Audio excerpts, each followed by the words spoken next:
Hi everyone. Tano here, the internet's busiest music nerd.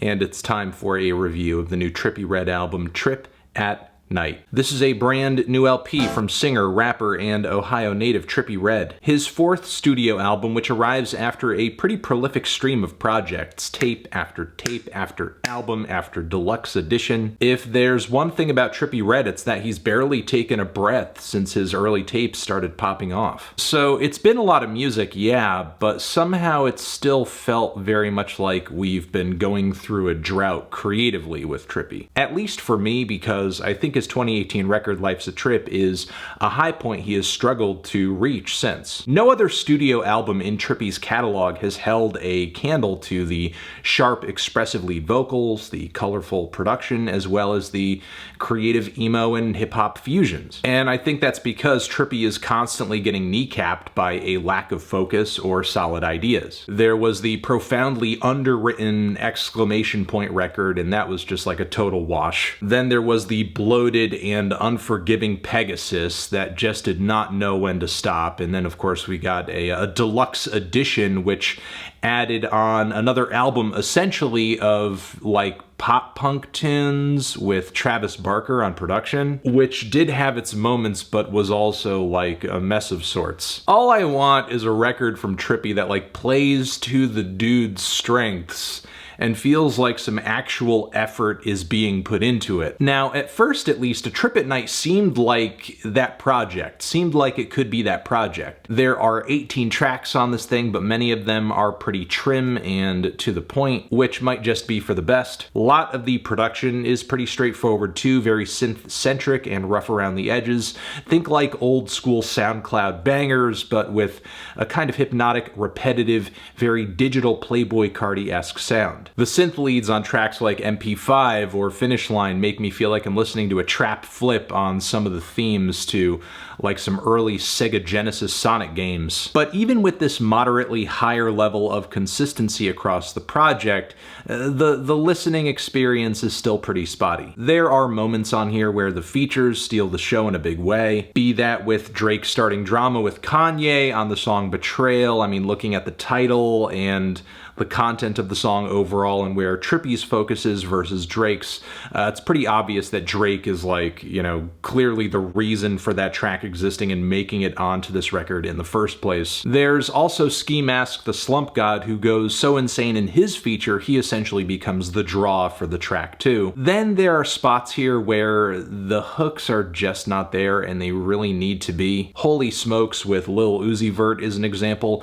If any song on your record should be the catchiest, it's gotta be this one. But this cut has easily one of the clumsiest choruses on the entire project. The groove on the beat is really fragmented in an awkward way too. I would say it's the most malformed song on the entire LP, but that has to go to the song New Money, which is so underwritten and so one note it feels like a piece of filler thrown into the track list. On top of that, you have a badly sung vocal lead and a badly sung vocal harmony underneath it. You know, sometimes on a song, Trippie really kills it on the vocal front with an incredible amount of pitch control and personality, and sometimes he's just doing nothing but missing from front to back, and this is just one of those tracks. Miss the Rage with Playboi Carti is a moment in the track list I can appreciate given just how much influence Trippie takes from Carti on this LP. I think it only makes sense to have him on the record in some capacity. Unfortunately, Carti and Trippie on the same track isn't exactly fireworks in this instance, especially since the Carti performance on this cut is kind of low impact. Then there are spots where the production comes off just a little too one note as well.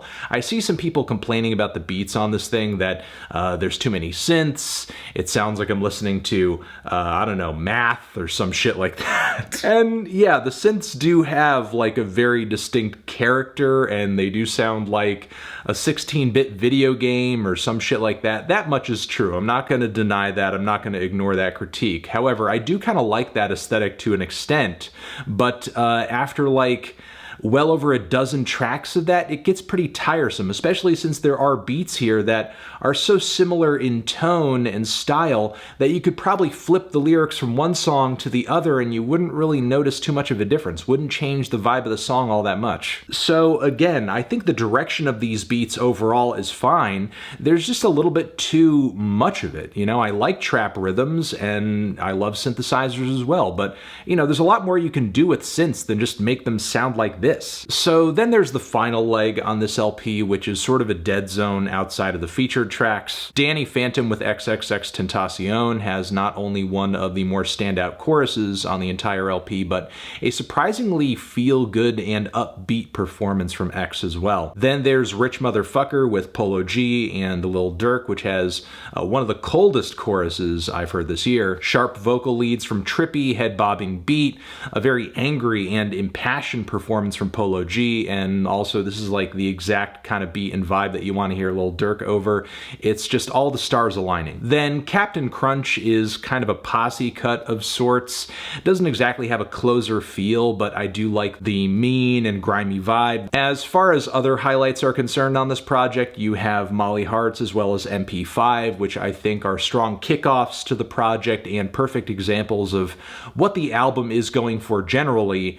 Trippie just, you know, made the smart choice to make sure that maybe his strongest songs in this style and in this vibe popped off first and kind of give you maybe a positive impression and energy going into the rest of the project that's pretty hit or miss. Supernatural is another stylistic spin on that Cardi-inspired sound, but it has a really sick beat switch in the second half I love too. Some really impressive vocal layering from Trippie in this passage of the track as well. You know, when he sings well, he just nails it. Then there's Matt Hardy 999 with Juice WRLD, which is not only a treat because it's a posthumous feature, but him and Trippie actually have a really nice artistic rapport on this track, trading bars rather than just, you know, Juice WRLD taking up a section of the track on the back end. You could kind of tell that they were pushing each other to write or say the most preposterous shit that they could with like the toilet shit and the oral. I'm not even gonna get into it. It's weird as fuck, but still funny, and considering like the energy they conjure together, the way they're bouncing off of each other, it is a supreme highlight. With that being said though, ultimately, Trip at Night is a pretty mixed bag project. There are some great tracks here, but a lot of duds, a lot of mild cuts too many moments that feel very samey. Still, I think it's better than almost anything Trippie's dropped in the last few years. Feeling a strong 5 to a light 6 on this one. Transition, have you given this album a listen? Did you love it? Did you hate it? What would you rate it? You're the best, you're the best. What should I review next? Hit the like if you like, please subscribe, and please don't cry. Hit the bell as well. Over here next to my head is another video that you can check out. Hit that up or the link to subscribe to the channel. Anthony Fantano, Trippie Red, forever.